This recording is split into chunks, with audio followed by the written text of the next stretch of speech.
I think another vehicle that made some headlines was the Tesla Model S. Now the revamp of the best, electric car, the pioneering electric car, whatever you want to call it. And from an exterior perspective, they haven't done much, but the revolution really, and if you want to call it that, the eye-catching moment is the fact that they replaced the steering wheel with a yoke.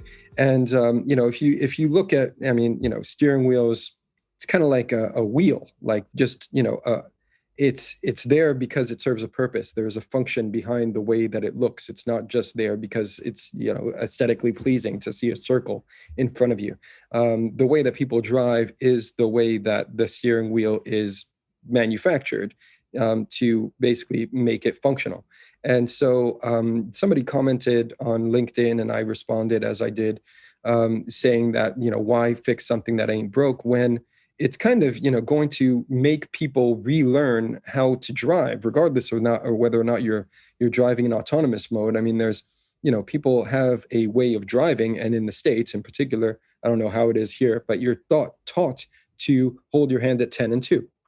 10 and 2 doesn't exist on this steering wheel. So what's the deal? Like, and when I commented basically on this person's post, they responded saying, oh yeah, it's, what Tesla is doing, and I think it's very much a marketing gimmick, but what they're doing is making it so that you can actually have fun with this, F1 style, like, aircraft yoke.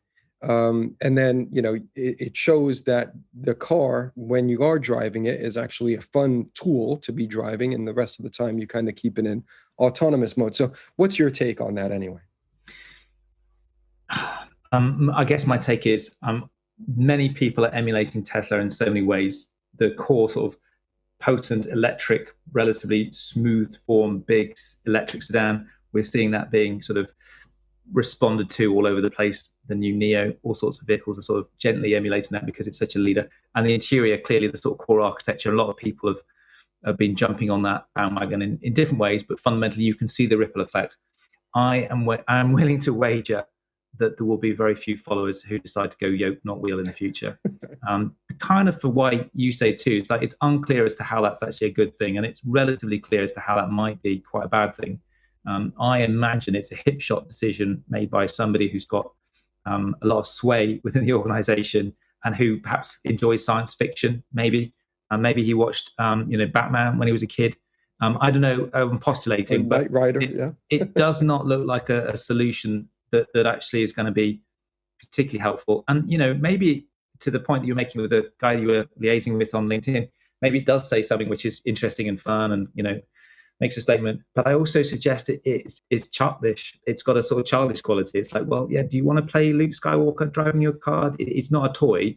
It isn't a TIE fighter. You know what I mean? It's like, it does, I think, take away from that as a serious proposition. However, there's other interesting things with that Tesla. I mean, you said the exterior is more or less, a slight facelift. The interior is a bigger facelift.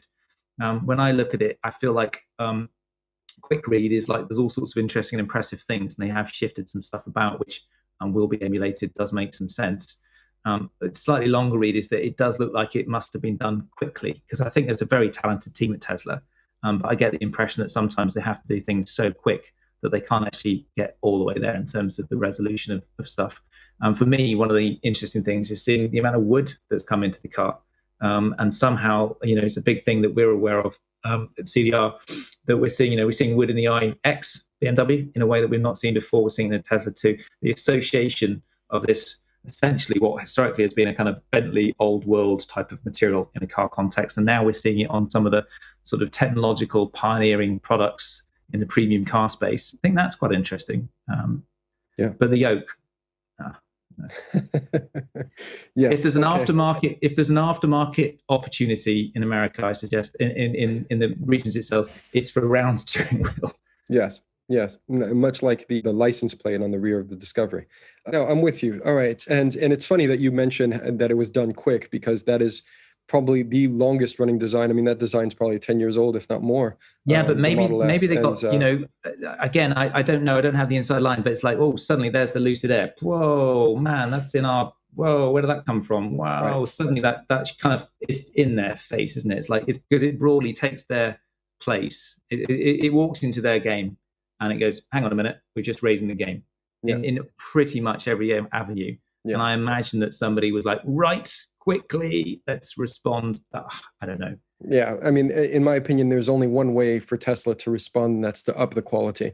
Material quality, perceived quality, all the rest. I mean, and in that vein, I want to move on to the next thing.